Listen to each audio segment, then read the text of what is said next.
Wabakimi, a vast northern wilderness carved by glaciers and the Canadian Shield, forming endless river systems and countless thousands of lakes.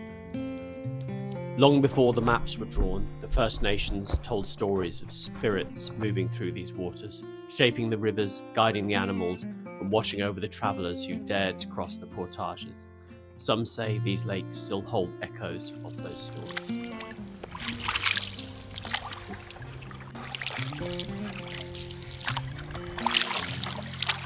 Welcome to 10 Days in Wabakimi. I'm Matt and I'm here with my son Hal. We're travelling across Wabakimi Provincial Park, miles away from civilization, and you join us midway through our trip. We camped overnight at a beautiful falls campsite. I had a perfect spot for my hammock. We start off by just getting the day going, getting ourselves washed and cleaned and ready to get going.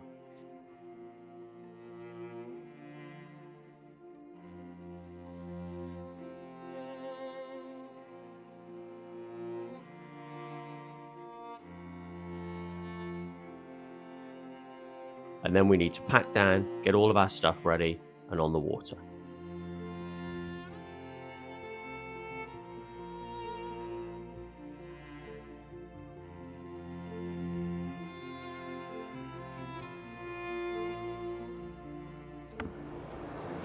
And we've just left camp. That has got to be one of the best campsites I have ever visited. Pretty soon we encounter our first obstacle. We have to line and wade our canoe up a short rapid. Just get back, push that again. You push the back out as far as you can.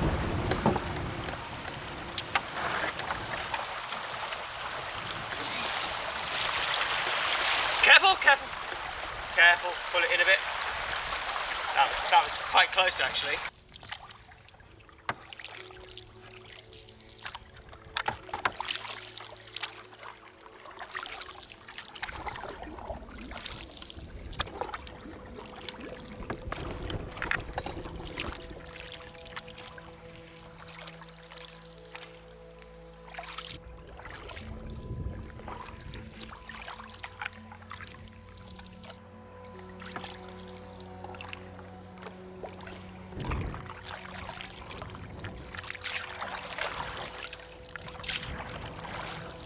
The morning's paddling is really peaceful, but pretty soon we encounter our next obstacle and we stop for a spot of lunch.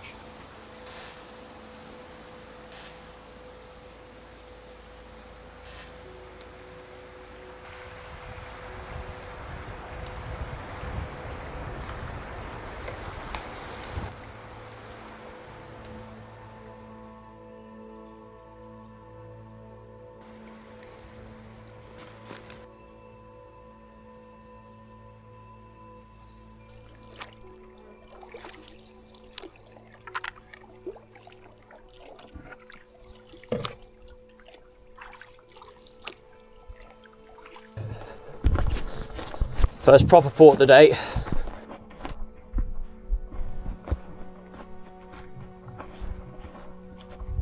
Pretty soon we encounter another obstacle and have to drag the boat over some rocks. These areas can offer some quite difficult sections to get back in and out of your canoe and manage all your stuff.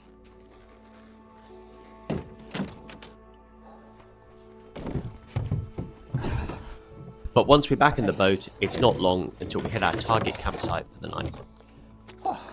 Nice work.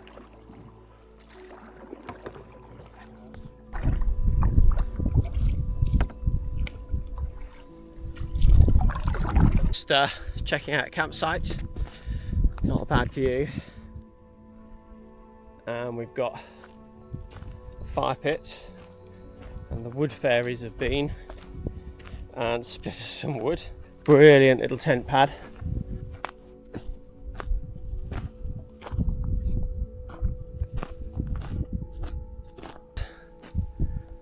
Look at this. Dappled light filtering through. Absolutely fantastic.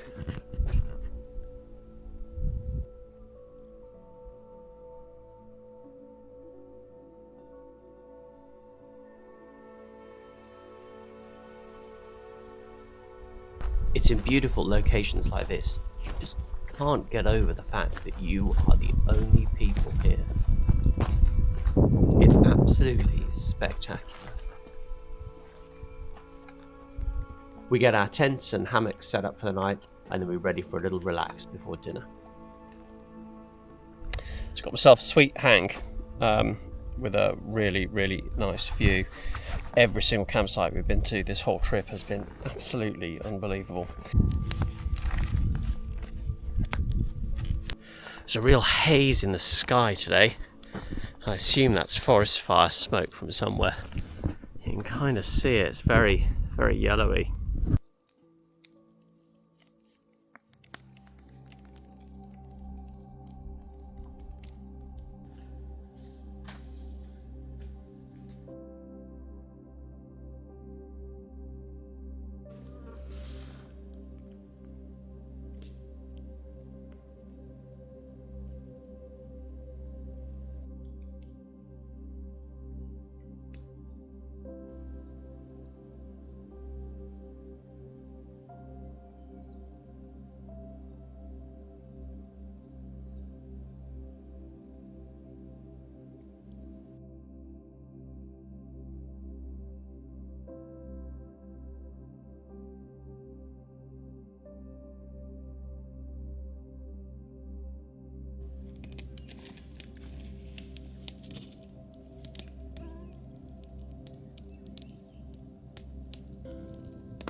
So that's the end of another night. Really cool evening. Hal and I just chilled out by the fire. Good night. See you in the morning. It was another cold night. You can see here, I really didn't bring a big enough sleeping bag.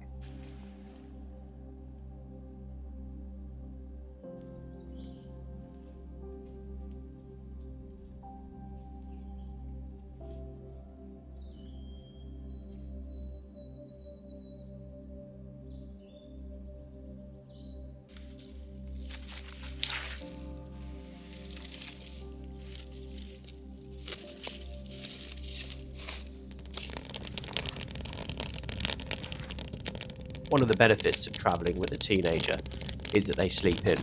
So I usually get an hour or so to get myself up, make myself a small fire, pot of tea, and cook a bit of breakfast and maybe read my book before Hal gets up.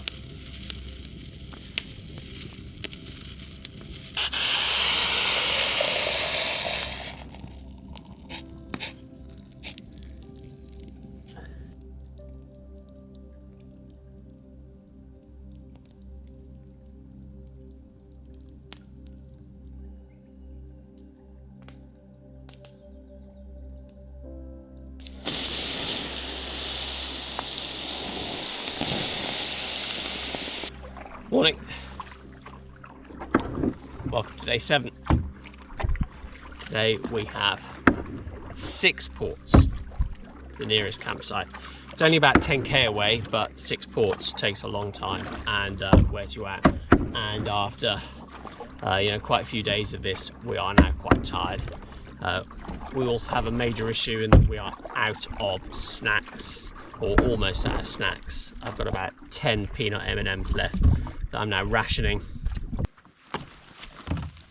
Each time we encounter an obstacle, we have to portage our gear across that obstacle. You can see here Hal's taking all the paddles and a couple of packs, and then I'm off with the very heavy bear barrel and the camera case. We double carry, which means that once we're done, we have to walk back to the start, grab the canoe and some more bags before we're ready to get going.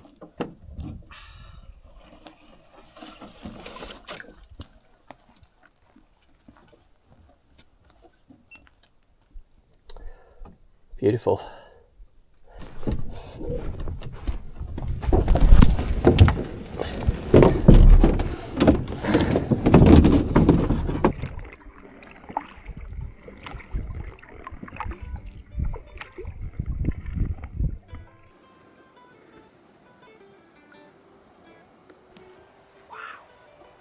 What an incredible channel.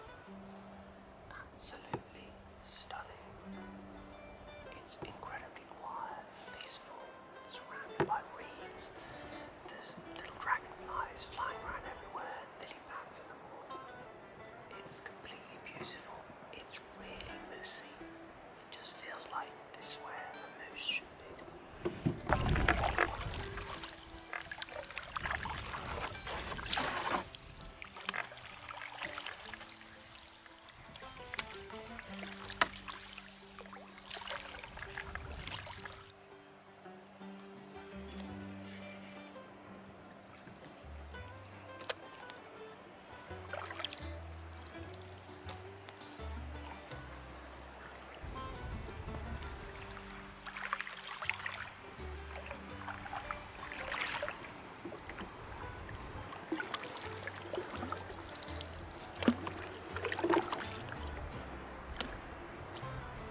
no moose, unfortunately, but that was absolutely, it's just exquisite, absolutely stunningly beautiful and exquisite bit of paddling.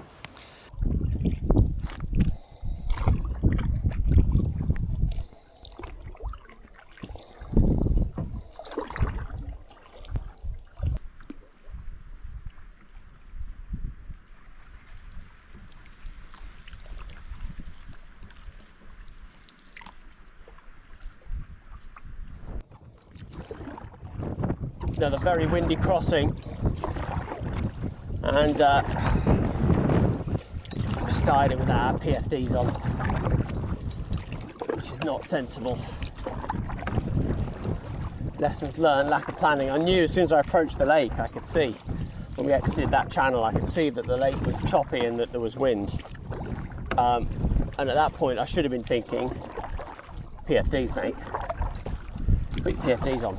Instead, I can see the PFDs underneath the food barrel, the single heaviest item that we have got. But we're nearly there. I'd say we're 2/3 done on the crossing. And then we should be able to be in the lee of this little bay on the other side and pop the PFDs on for the rest of Foam Lake. We are inching along.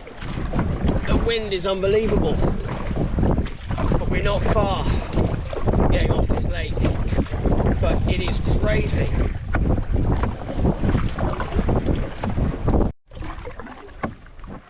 So you probably see from my secondary camera, primary camera, that I'm just paddling through a lot of reeds.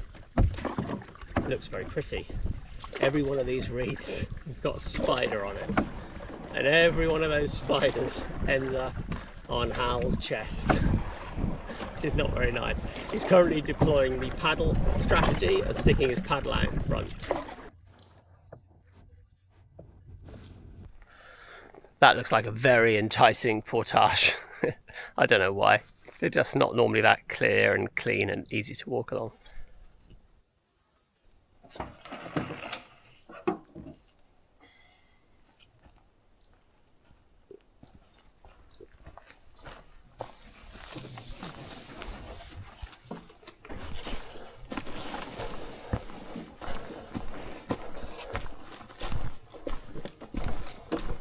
So along this portage, Hal spotted a trail cam attached to a tree. So just taking a look at it, there's some pretty cool footage that I'll play now.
Bridge. Oh yeah, bridge.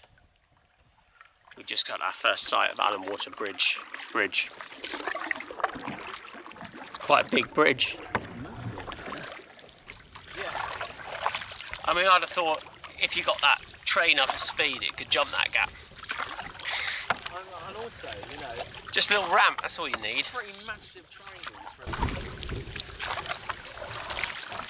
Could do with the paint, couldn't it?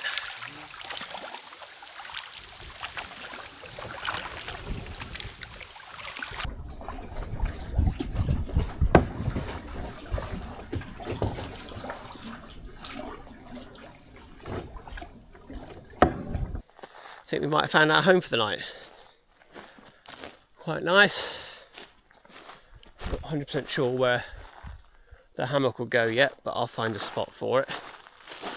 It always goes somewhere. I'll show you the fire pit and the view. There you go, check that out. One fire pit and the view.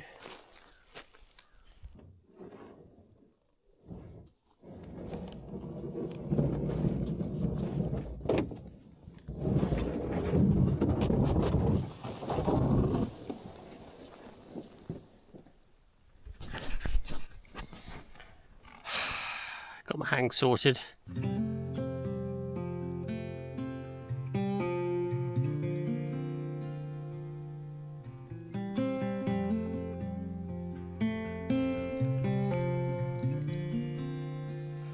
It can't be the same angle but from a different side, can it?